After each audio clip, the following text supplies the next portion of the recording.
be delivered. Okay? Now, what could she have thought about that?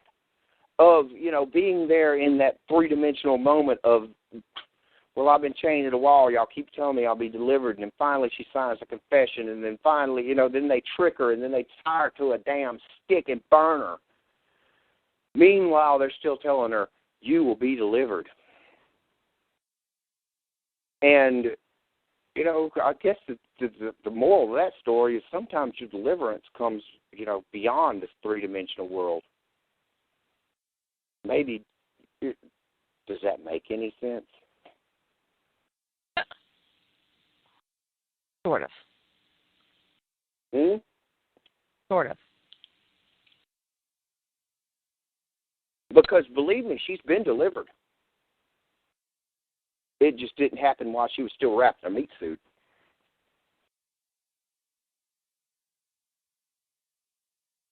That's, that part there, is that supposed to inspire you or scare the fuck out of you? That's what I want to know.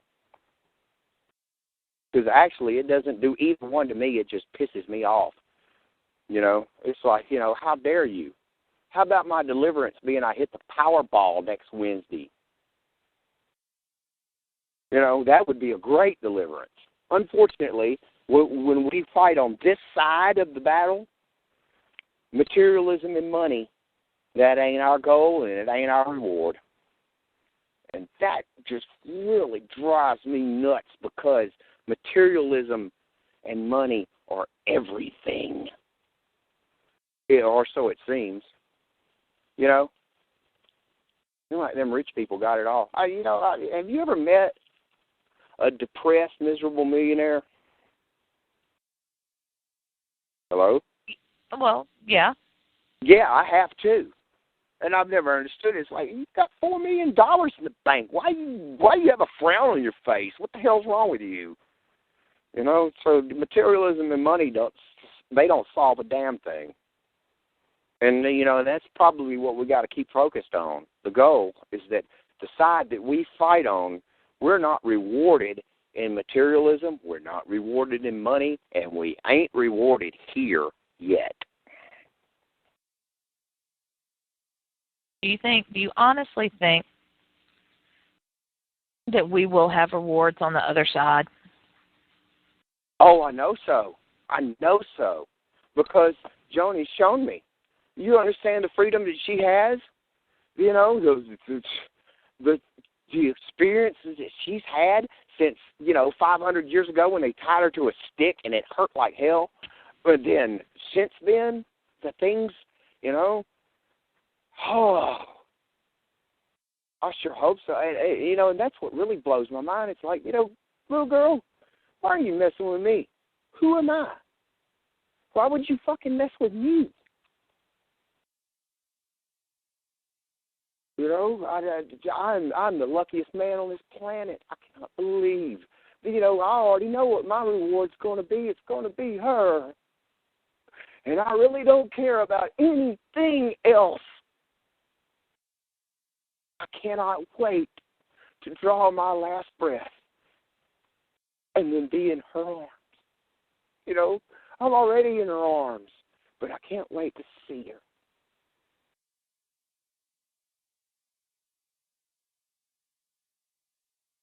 Cannot wait to see her, because that was one of the promises also we used to talk about, when we were starving on the streets of New Orleans, homeless and cold and laying in alleys to sleep. You have to have an escape, so you think about it, and she, talked to me. She said, just wait, Charlie. Just wait, because we're going to have a honeymoon for 5,000 years. And we're going to be able to go to the Lesser Magellanic Cloud. Help me pronounce that. Magellanic. Where? The Lesser Magellanic Cloud. She said, that's our home. We're going to go there. We're going to put a do not disturb sign around it, and we're going to fill that place full of 5,000 little bratty-ass red-headed children.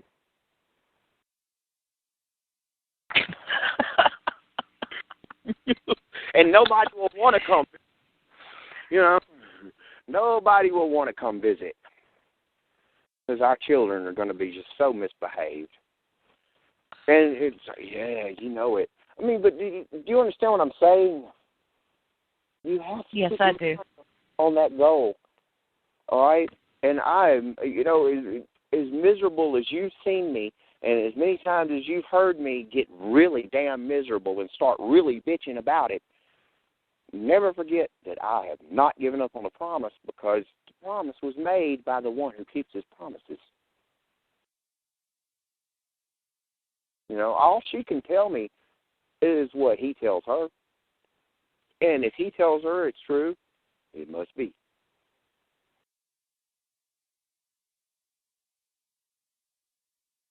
I'm going to break for a second. That's cool. You can even hang up on me if you want to. No, I'm not going to hang up on you. I want to play, there's a song you wrote for the film. Do you want to give a little intro to the song and explain a little bit before I play it? If you want me to, okay. The song that she's going to play, I wrote it as a poem. It's called Whirlwind Girlfriend, and I wrote it sitting in a jail cell. Because, you know, one of the things about Joanie, she didn't, you know, she got me thrown in jail in Miami one time just so I could see the damn artwork on the wall. Yeah, I only spent one night there. I got out the next day. The charges were dropped. But the point was, you know, hey, Charlie, I wanted you to see this drawing. Isn't it great? I'm like, no, bitch, it's not great. I'm in jail. It's scary in here. She's like, oh, fuck you. But anyway, no, I mean, I'm sorry. But anyway, I wrote this song called Whirlwind Girlfriend, and it's kind of a rap song. I wrote it in that sense. Yeah. And it's about several different women in my life all rolled up into a ball. Okay. Yeah, it's about Jonie, and it's about my friend Dee Dee, who worked at Abbey Bar, New Orleans, and it's even about a little girl that lived next door to me who had Asperger's syndrome. Is that what it's called? Yeah. That was, you know, she was extremely, well, what people would call extremely handicapped, only I saw her as extremely intelligent. You know, and so when I was able to communicate with her, she was, you know, she even called me Daddy. You know, hey, Daddy. It was because we were able to communicate on a level because, I didn't just use mere language. I talked to her, if that makes any sense. Help me get back. Well, you know, she was only 4 years old. And I refuse to think of any child as handicapped. Children are just differently abled. You know, if anybody's handicapped, it's us adults who don't know how to deal with them. So I made it a point to learn how to, and she was the one that I started calling Whirly Girly. That was her name. Yeah. She, you know, she come